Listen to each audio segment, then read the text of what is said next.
Assalamualaikum warahmatullahi wabarakatuh. Oke dulur, hari ini masih ada di workshop Wonogiri. Kali ini ada kiriman inverter las Lakoni lagi merek Lakoni yang sama, Falcon 120E ya ini. Dengan kerusakan. Oh ya, ini kiriman dari beliau yang ada di Ampel Boyolali ya. Jadi Ampel Boyolali kirim ke Wonogiri deket ya. Di masih area Solo Raya ya. Ini beliau Mas Adi mengirimkan dua inverter las, yang satu Lakoni, yang satu lagi Rino biru, Rino MMA ya. Yang satu belum saya kerjakan, ini kita kerjakan dulu yang Lakoni. Ini posisi sudah saya lepas untuk PWM-nya, dan di sini kelihatan dibawakan bekas copotan MOSFET ya sepertinya. Ini MOSFET, ada NTC juga ini. Ini ada NTC, MOSFET, ada MOSFET final, ada MOSFET IRF juga. Jadi sebelumnya ini mungkin sudah pernah dicoba diperbaiki tapi gagal ya, atau belum berhasil. Kelihatan di sini MOSFET final kondisinya masih baru ya teman-teman, masih baru. Dan kita normalkan dulu karena ini yang bermasalah. Yang pertama pastinya PWM-nya kita normalkan dulu. Tadi sempat saya cek ya, ini pakai tegangan high voltage atau tegangan primernya. Kita injek ke sini, suntikkan ke sini untuk menghidupkan power supply 27 voltnya. Dan untuk menghidupkan PWM-nya, ternyata setelah beberapa saat MOSFET IRF-nya ini, MOSFET driver ini panas banget atau overheat ya, sampai melepuh nih tangan tadi. Tangan saya sampai melepuh ya, megang tadi nggak sengaja kesentuh, panas banget. Kayak solder nih tadi ya panasnya. Jadi kita normalkan dulu karena ini PWM sendiri belum normal. Kini kita singkirkan dulu, kita selesaikan dulu untuk PWM-nya teman ya. Karena di sini MOSFET IRF-nya panas banget, berarti masih sorry, kok blibet toh. Ini karena MOSFET IRF-nya panas, jadi overhead sebelah ya. Yang satu keluar tegangan normal 15 volt, yang satu nggak normal atau loss, atau tegangannya sama dengan tegangan supply 27 volt ya. Itu berarti kita lepas dulu untuk MOSFET-nya, kita lepas semua, dan nanti kita cek untuk tegangan gate MOSFET-nya. Biasanya tegangan gate-nya ada yang pincang ataupun MOSFET-nya sendiri yang bermasalah. Tapi biasanya juga karena MOSFET yang short seperti ini atau konslet ya, setengah rusak, itu menyebabkan IC utama BWMK3525-nya ikutan rusak ya, atau ikutan jebol. Jebolnya dalam artian nggak meledak, itu enggak, tapi outputnya hilang, dia mati ya, atau langsung rusak ya.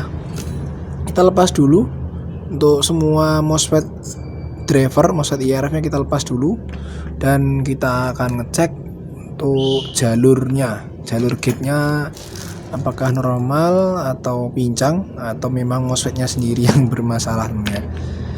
Satu, ini yang paling belakang kita lepas dulu, IRF Z24N. Nomor 2 dari bawah ini adalah IRF 9Z24N atau P channel ya. Oke, kita lepas. Oke, yang ketiga ini IRF Z24N atau N channel lagi. Jadi ini sering bermasalah di mesin inverter las Lakoni. Saya sampai hafal ya, karena saking banyaknya mesin las Lakoni yang problemnya seperti ini. Tapi saya tidak menjelek-jelekkan merek Lakoni, karena Lakoni memang bandel. Jadi ini rusak ini memang karena pemakaian yang sudah lama, bukan karena mesin las Lakoni cepat rusak, itu enggak ya. Jadi saya tidak memberikan opini ketika bahwa mesin las Lakoni itu tidak awet, itu tidak, sama sekali saya tidak ngomong seperti itu. Saya ngomongnya cuma Lakoni sering gejala rusak seperti ini karena dia memang bandel ya. Dalam artian mesin lasnya Lakoni, merek Lakoni itu memang tahan lama, dan ketika sekali rusak maka rusak seperti ini gitu ya. Maksudnya dia itu bandel, saking bandelnya itu lama-kelamaan dipakai lama terus, nggak pernah ada pembersihan atau nggak pernah ada pemeliharaan ya, mungkin dibersihkan atau gimana, akhirnya sekali rusak ya langsung seperti ini. Jadi seperti itu. Jadi saya tidak memberikan opini bahwa mesin las Lakoni itu gampang rusak, itu enggak. Karena saya sendiri dan bapak saya sudah sudah punya mesin las Lakoni sejak saya masih SD sampai sekarang. Mesin lasnya masih awet ya, benar-benar masih awet. belum ada problem, mungkin problemnya cuma di kabel lasnya aja. Dan memang bener kalau Lakoni bandel seperti itu teman. Ini sedikit cerita aja teman ya, jadi saya tidak menjelek-jelekan merek Lakoni karena memang Lakoni produknya bandel, tapi sekali rusak ya seperti itu ya, ribet. Karena sekali rusak biasanya ada yang meledak, ada yang PWM. Sepertinya kebanyakan yang rusak adalah PWM nya sendiri teman. Oke, kita akan jumper dulu. Ini groundnya kita tempatkan di 7812 karena kaki tengahnya itu adalah ground sekunder atau ground 27 volt. Ini saya jumper ke probe multimeter yang negatif untuk memegang groundnya biar enggak ribet ya. Jadi cukup satu probe aja udah cukup. Kita nyalakan. Sini lampu hijau nyala. Ini OC-nya udah nggak nyala karena termistornya atau sensor suhu sudah saya jumper ya, karena mesin las Lakoni termistornya sistemnya normally close, jadi ketika normal dia nutup ya, tapi ketika sudah panas dia baru open atau baru membuka. Tapi kalau nggak pakai dicoba terus nggak pakai termistor, nggak di jumper tuh pasti akan OC dia dan PWM nya nggak akan aktif. Jadi untuk mengaktifkan PWM nya biar tidak OC, biar tidak protek, itu kita jumper dulu jalur termistornya. Ini beda lagi kalau udah di jumper, jalur termistornya sensor sudah dipasang kok masih protek, itu berarti IC-nya KA3525 rusak ataupun jalur MCR ini, biasanya SCR MCR 106 ini rusak, atau juga bisa TRY1 yang paling bawah, itu adalah jalur untuk on off jalur kaki nomor 8 KA3525 teman. Kita cek ya, ini kaki nomor yang kaki gate paling bawah N channel ini terbaca 7 volt, ini over ya. Normalnya 5 volt, 5 sampai 6 volt. Ini yang nomor 2 ini juga over. Ya kita ukur dulu tegangan utama teman. Tegangan utama kita ukur dulu sampai lupa. Tegangan utama supply 26,5 volt, 12 voltnya kita coba cek. 12 volt ada dan stabil, nggak ada masalah. Untuk negatif 12 voltnya oke, aman ya. Tapi ini gate-nya yang paling bawah tadi, yang MOSFET-nya tadi saya katakan panas banget sampai kayak solder, itu bener ya, dia tegangan gate-nya pincang atau pincang dengan yang sebelah. Ini yang sebelah dia normal 5,6 volt, yang IRFZ24N yang atas atau channel A. Ini channel B-nya melonjak naik ke 7 volt. Untuk P channelnya nomor 2 dari bawah ya, ini itu 21 ya, cukup tinggi ya, harusnya 20 volt. Nomor 3 ini N channel lagi normal. Yang terakhir ini normal, yang paling atas normal, berarti yang bermasalah adalah bagian bawah, jalur bagian bawahnya dulur. Channel B ya, coba kita ukur outputnya IC KA3525 nomor 14, output B nya kita coba cek ya. Output B nya normal 5,2 volt. Kita tunggu sebentar apakah dia naik turun, enggak ya.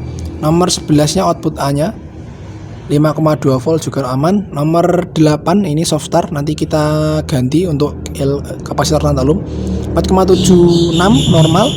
Nomor 5 ini gigi gergaji 2 volt. Oke, ini nomor 4 0,3, ini nomor 6 3,6 aman. Nomor 2 5 volt aman ya teman ya, 2 volt. Sorry, nomor ini nomor 2 nih, kok ngedrop gitu kan. Kok nomor 2 ini di sini, wah ngawur gue. Nomor 2 ini 5 volt ya, tadi nomor 6 2 volt. Nomor 9 ini 3 sampai 4 volt. Ini 4,7 teman ya, tinggi. Biasanya di sini 3 sampai 4 volt aja, ini sampai 4,7. Nanti sekalian aja ganti IC BWM-nya teman ya. 5,2 volt. Coba kita cek di outputnya transistor driver Y1 dan Y2 yang channel B bawah. Untuk emitornya kita cek, ini 6,5, kita bandingkan dengan yang atas. Ini emitornya keluar 5,6 volt. Ini yang channel tadi yang normal ya, yang atas. Ini yang bawah 6,4. Sekarang kita pindah ke Y1 channel B 6,7. Bener ya, dia over. Ini yang normal, channel normal ya. Y1 nya 5,6 volt, emitornya ya, ini sama-sama emitor, dia 5,6 volt normal ya, sama seperti tadi gate nya N channel yang atas 5,6 volt. Berarti dia bermasalah di drivernya, transistor driver ini bisa jadi bermasalah. Nanti kita coba ganti juga untuk nih sendernya, sender 15 volt ini juga sering bermasalah. Dan kita cek juga untuk kapasitor 104 atau 100 nanofarad yang ada di kaki gate-nya P channel ini. Oke, kita pantau dulu apakah IC-nya panas banget. Kalau IC-nya nanti overheat kita langsung ganti, tapi kalau nggak sampai panas ya IC-nya kita biarkan aja karena ini IC-nya masih bagus ya, dia malah ori. Tapi tadi kita cek untuk jalur kaki nomor 14 output B dan nomor 11 output A-nya dia bagus.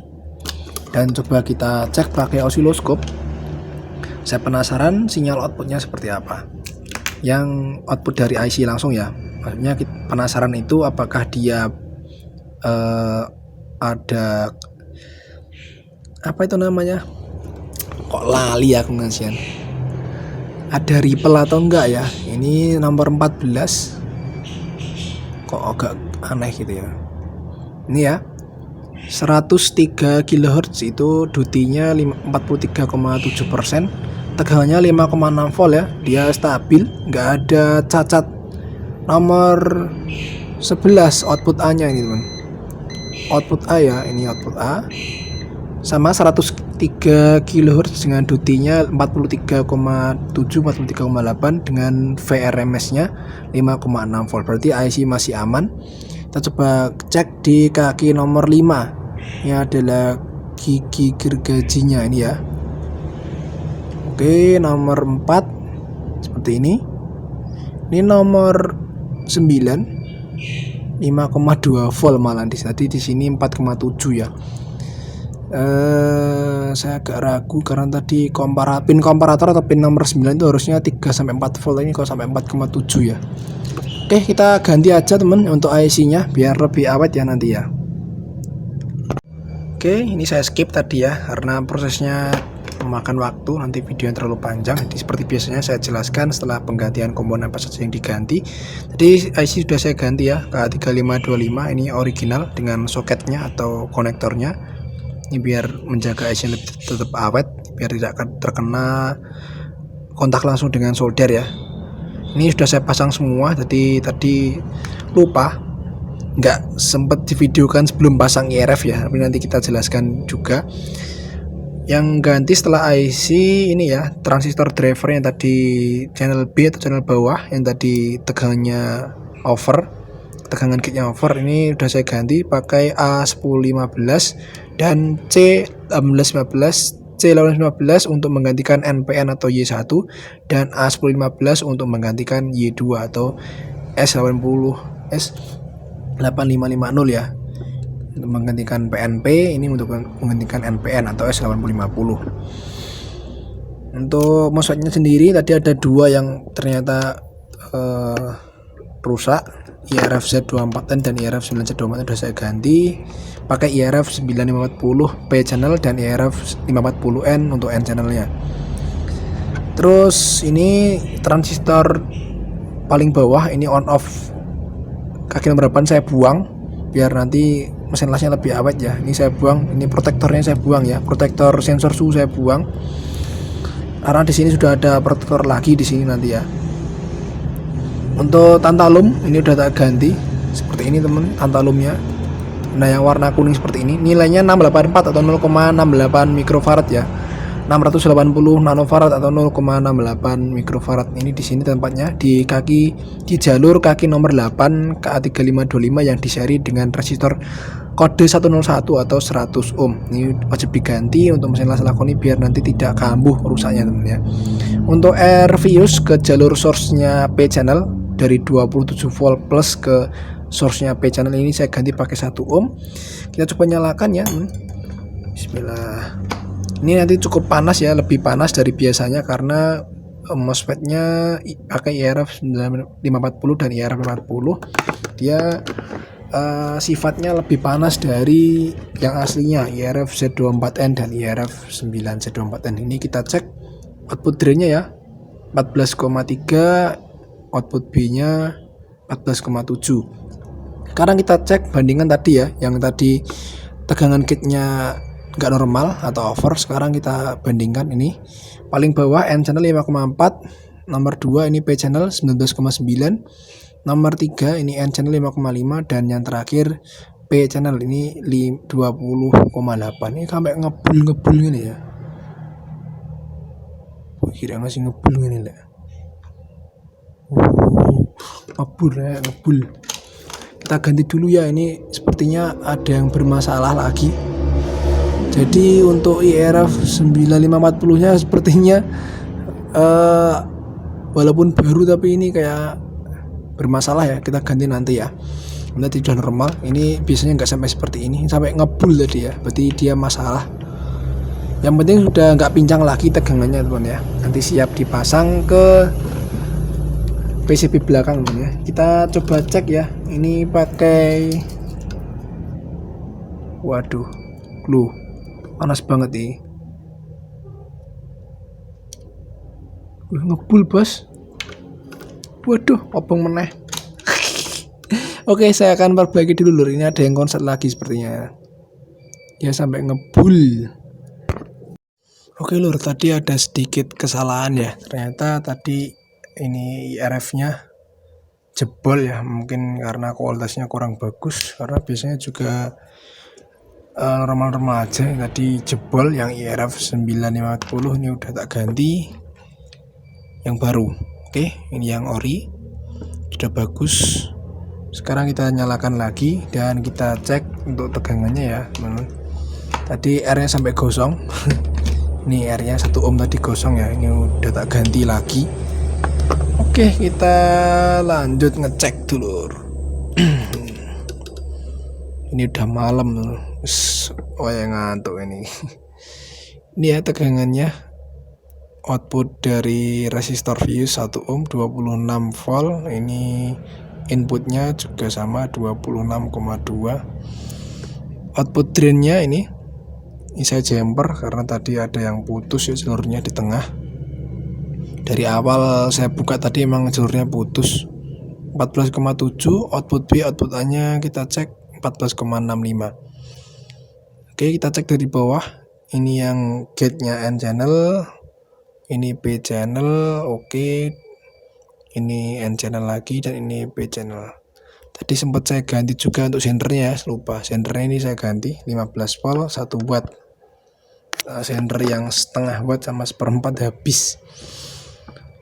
Oke, ini udah bagus. Nanti tinggal dipasang ke jalur PCB belakang ya, atau ke PCB final. Kita cek dulu pakai osiloskop teman-teman untuk melihat gelombangnya. Situ terbaca 107,7 kHz dengan duty-nya 56,1% dan VRMS-nya 15,2 volt. Ini lebih sensitif karena si osiloskop lebih responsif karena dia selisih tegangan sekecil apapun bakal terbaca.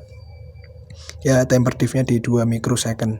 Ini output B-nya dan kita coba pegang si MOSFET IRF-nya hangat ya, nggak sampai panas berlebih. Tadi sampai panas banget, sampai overheat ya, tadi sampai gosong keluar asapnya.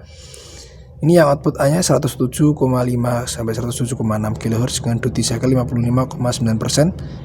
Ini tadi sama ya, 56, ini 55. Selisih 0,1% saja. VRMS tetap sama dan gelombang tidak dicatat ya. Biasanya saya pasang 2 probe osiloskop karena yang satu probe-nya bermasalah teman. Yang satu probe-nya hancur ini ya, karena saya coba sambung malah pedot tekan jerun-jerun ya. Ini probe-nya putus di tengah jalan, jadi udah nggak bisa diapa-apakan. Sementara saya fungsikan dulu 1 probe osiloskop ya. Biasanya kan 2 ya, ngeceknya 2 langsung atau 2 channel langsung, yang biru sama yang kuning. Ini kita ngecek pakai yang channel 1, channel warna kuning ini teman ya, karena yang satu probe-nya rusak, belum beli lagi. Ini harus beli, nggak bisa diperbaiki karena probe-nya yang rusak di bagian sini ya, di bagian jarumnya. Oke, tinggal pasang ke PCB utama dan kita cek tegangan gate-nya nanti. Oke, udah terpasang di PCB belakang, maksudnya udah terpasang di mesin lasnya ya. Kita nyalakan, bismillah. Ini pakai lampu bulam, kita coba lihat bulamnya. Oke, nyala terang langsung redup, dan ini nyala redup ya, menandakan berarti switching power inverternya atau bagian MOSFET final untuk bagian inverternya itu sudah bekerja, karena sudah ada beban, sudah ada arus yang masuk, sudah ada arus yang terpakai untuk switching MOSFET final inverter ya, untuk menggerakkan trafo output dan mengeluarkan tegangan ke bagian dioda ultrafast outputnya. Kita cek dulu tegangannya. Ini tegangannya kita cek dulu teman di sini. Ini tegangan untuk outputnya, output stang las ya. Ini terbaca 53 volt. 53 volt ya. Oke, stabil. Ini masih sedikit ngedrop karena masih di seri pakai lampu bulam. Sekarang kita cek dulu untuk tegangan gate MOSFET finalnya teman ya. Pakai multimeter yang satunya kita cek dulu. Kita pastikan semua tegangan gate MOSFET finalnya ini itu aman ya, atau nggak ada yang pincang banget ya, nggak ada yang selisihnya sangat banyak itu. Kita cek dulu pakai skala volt DC dulu teman ya. Ini kelihatan probe hitamnya di gate, probe merahnya di source nya tuh raket ini ya, biar kelihatan di sana. Oke, 5 volt DC aman. Kita pindah ke sebelahnya. 5 volt DC aman. Kita pindah sebelah lagi. 5 volt DC aman. Oh, ini aja. Kita menu, kita close. Nah, seperti ini biar kelihatan besar ya. Oke, ini 5 volt DC, ini juga 5 volt DC teman ya, aman. Sekarang kita pindah yang sebelah, high set low setnya ini kita pindah ke low setnya teman. Ini high set ding, sorry. Oke, 5 volt DC aman, kelihatan. Nah, kita pindah lagi seberangnya, 5 volt DC aman. Kita pindah lagi 5 volt DC ya, dan yang terakhir kita cek. Oke, 5 volt semua aman ya. Tegangan gate MOSFET final stabil, nggak ada yang pincang atau nggak ada selisih yang sangat jauh, jadi aman semua.